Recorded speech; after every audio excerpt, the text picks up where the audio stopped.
Hi guys, so ito, mainit na siya. Ayan. Dito siya pupunta sa ilalim. So ganito yung setup niya sa ilalim. Palalamigin nito, kaya meron tong mga grills na to. Ayan, lalamig siya dito. Pupunta siya dito. Ay, mirror natin, nasira na.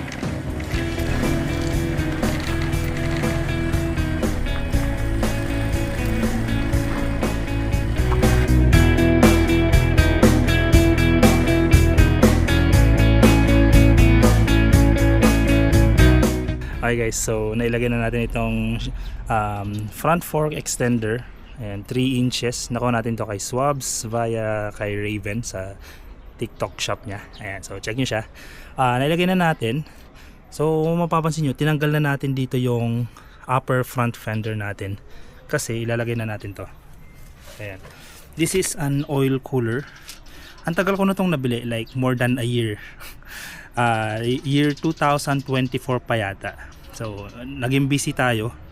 So ngayon lang natin naisipang ilagay. Yung purpose kasi kaya natin nilagyan ng extension is para ito mailagay natin siya dito.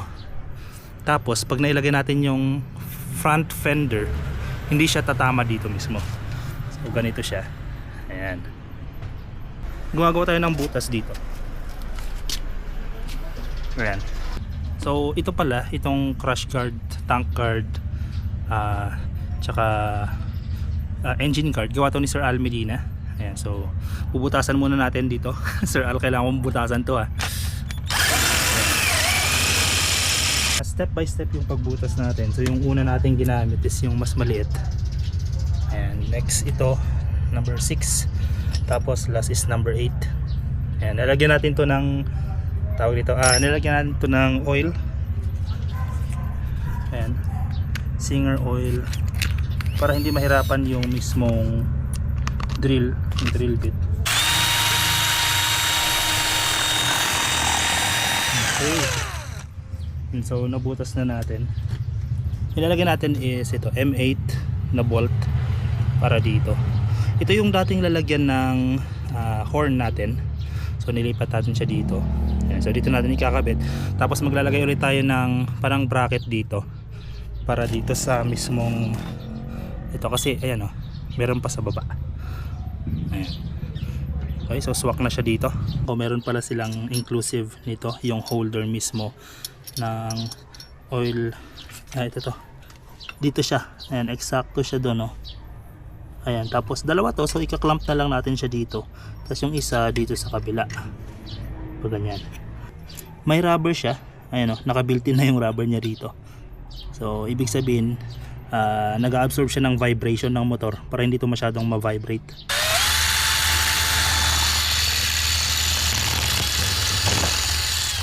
Okay. Ayan, yung butas kasi nito, ayan, masyado siyang maliit, pang M6 na bolt. So yung ilalagay natin dito is M8, kaya nilakihan na lang natin. Ayan, nag-drill tayo ng mas malaki, one hand. Ayan, so pansamantala lang muna. Ngayon, ang mangyayari kasi ayan nakalaylay siyang ganyan. So hanapan na lang natin kung paano natin siya ilalagay. Okay. Okay, so naikabit na natin. Ayan, pinadaan natin dito sa likod mismo ng bracket ng engine guard. So ganun din dito sa kabila. Ayan, nakapaloob siya doon para dito kahit paano malinis. Matatakpan naman to ng front fender, pero at least walang nakalagay dito na hose dito banda. So nakaloob sila doon. Okay, so ito meron siyang filter. Ayan, may strainer to sa loob. So itong area na to, ito actually yung papunta sa in. Ayan, ilalagay natin ito in. Tapos ito yung out. Ito. So ang mangyayari, i-drain muna natin ito. Ayan. Tapos syempre, wag natin kalimutan yung nangyari before ito. Nakalimutan kong ilagay itong O-ring. So tumulo siya yung dito. Ayan, so wag natin kalimutan yan. Ito, drain plug natin. That's 24.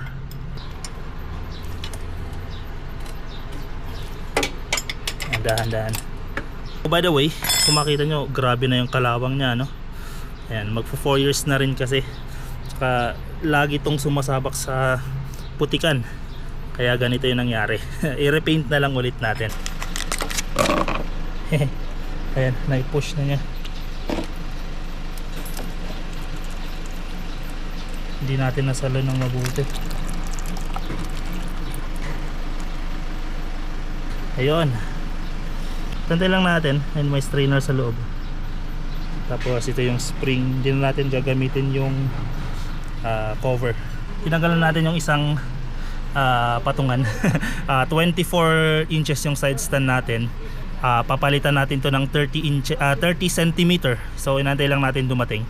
So ito medyo naka-tilt na siya yung motor pababa para maubos to. So dito sa loob merong strainer. Ayan. So yung capacity nito is 1 liter. Tapos guys, dito sa ito, yung ating oil cooler, at least 125 milliliters. Okay guys, pakita ko lang no, yung dito sa loob niya, ayan, may dalawang butas yan. Yung nasa gitna, ayun, yung nakikita nyong bilog doon, yan yung out, kumbaga yan yung palabas, galing yan dito sa cylinder head natin. Yan yung ikakabit natin palabas sa may oil cooler. And then doon sa baba niya, yung may malaking area doon, dyan yung in, kumbaga dyan papasok yung malamig na engine oil galing sa ating oil cooler. Okay, so ito yung ating adapter. So itatapat lang naman natin yung sa gitna, yan yung out, yung nandito sa baba, yan yung in. Okay guys, ito meron tayong kasamang ito yung sa yung sa grinder. Pero ito specifically para dito siya. Ito para hindi tayo malito kapag kinakabit na natin to, markahan natin tong area na to. So yung sa baba, yan yung in. Yan, so kuha tayo ng marker. Ayan, markahan natin itong part na to dito sa baba. Ito yung in. Dito yung nakatapat yung may strainer. Ayan, para hindi tayo malito kapag iniikot na natin to. Ayan, may dalawang butas dun. O, ikot lang natin. Tapos pwede mo rin siya tutok doon sa mas malaking butas. Yan. Yung paglagay natin, ito yung may strainer, dito siya sa baba. Ayan. Tapos yung mas mahaba, doon siya. Okay, so first ito lagay natin dito. Yan. Tapos yung rubber seal nya. Yan. Tapos tapat natin siya dito. Naku, nahulog pa. Pitan lang muna natin to. Ay, pitan din natin.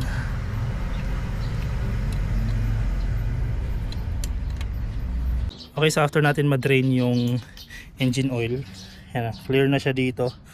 So lalagyan natin to ng engine oil. Gamit natin is Zik M740 10W40.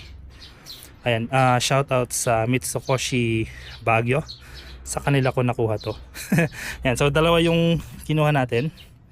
Ayan, yung isa ibubuhos natin dito 1 liter. Tapos meron tayong syringe. So nakalagay doon 20. So itong ating oil cooler 125. So 6 na 20 milliliter tsaka isang 5 milliliter. I-suction na lang natin siya dito. Pwede nating idiretso dito o kaya dito. Okay, so yan, para hindi ma-damage. Yan. Okay, one hand. Ito yan sa keyway. Pang butas.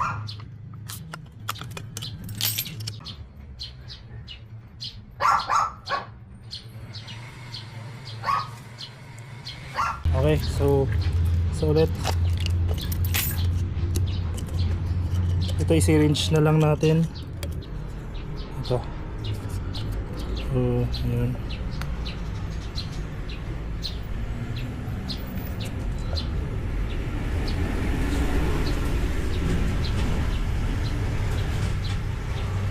ayan.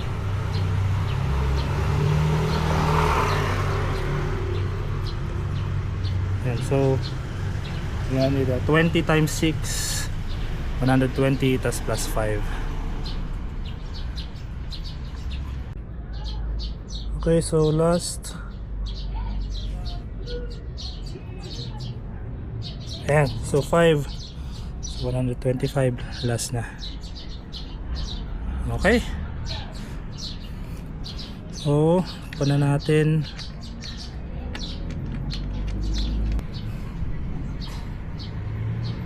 Ayan, okay na yan. Okay, start na natin. Kapag nire-revolution pala natin, mas mabilis yung daloy ng engine oil dito. So, paano natin malalaman kung gumagana? Dapat umiinit to. Kickstart. Yan. So, antay lang natin. So, kapag uminit to, wala kasing opening itong kanyang filter. Minsan may sight glass yung iba eh. Ito hindi natin makita. Okay, throttle natin. Okay. Hi guys, so ito, mainit na siya. Ayan. Bilis. And so, pakita ko lang sa inyo guys yung paano ko siya sinetup. Ayan, so nakakabit siya dito sa ating tank guard. Itong gawa ni Sir Al Medina. Ayan, nagbutas tayo doon. Ayan. Tapos may kasama kasing bracket yung package, no, yung itong mismong oil cooler. So ito, nilagay natin siya dito para at least 4, diba? 4. Okay. And then ito yung strainer. Ayan, ibig sabihin dito siya pupunta sa ilalim. So ganito yung setup niya sa ilalim. Ayan, minarkahan ko yung sa baba. Ayan, para hindi kayo malito pag kinakabit nyo to. Okay, so yung mangyayari, yung oil mula dun sa taas dito sa engine block, bababa yon, ipupush niya dito. Ayan, dito sa pinakamahaba. Ayan, papunta doon, tapos dito, dadaan siya dito. Ngayon, palalamigin nito, kaya meron tong mga grills na to. Ayan, lalamig siya dito, pupunta siya dito, tapos kung may duming na isama, i-strain dito, kaya may strainer dito, yung dating strainer doon meron dito. So dito siya na-collect, dito na-collecta yung mga dumi, tapos ibabalik siya papunta dito, pabalik sa makina, dito sa makina. Ayan, mainit siya. Ayan, mainit. Medyo konting trial and error lang yung ginawa natin kasi this one universal siya pero it's built for Honda, pero tama lang naman. Ayan, so nilagyan na rin natin ng ito zip tie dito. Ewan ko kung kaya niya yung init. Mainit yung ano yung mismong hose, pero hindi siya yung mapapasok ka. So ikat na lang natin to. Ayan. And then dito tayo guys. Nung naglagay tayo ng ito extension, 3 inches na front fork extension. So tumaas lahat. Pati ito nagpalit na tayo. This is 30 cm yung nilagay natin. Nilagyan ko lang ng ganito, ng kahoy, kasi uneven yung parking space dito sa amin. So parang pa-curve, paloob. Ayan, so naglagay tayo ng ganito. Pero overall, ito okay na. Kulang, medyo bitin yung spring. Kaya nilagay natin yung dating spring na nakalagay. Tapos medyo minodify lang natin. Binend natin ng konti ito kasi masyado naman na siyang mahaba. Tapos ito, finold natin konti dito. Ayan. So okay na siya, 30 cm. Sakto lang siya for yung saktong lean ng motor natin. Ayun. So ayos na. I-drive na natin. Oh, by the way, wala siyang protector. So lagyan lang natin dito ng screen. Tingnan natin kung anong pwede nating ilagay dito sa ating oil cooler. So ayun guys. Ayos na. Mirror natin, nasira na. Ayun, maraming salamat guys sa panonood nyo nitong aking video. Please don't forget to share, like, and subscribe to our channel. Check nyo yung ibang mga videos ko regarding mga builds natin sa ating Kiwi CR152 at yung ibang mga travel adventures natin. Ride safe guys! Salamat! Grabe yung mirror natin. Wala na. Ano eh. Kung matutumba yung motor natin, masyadong mataas yung 30.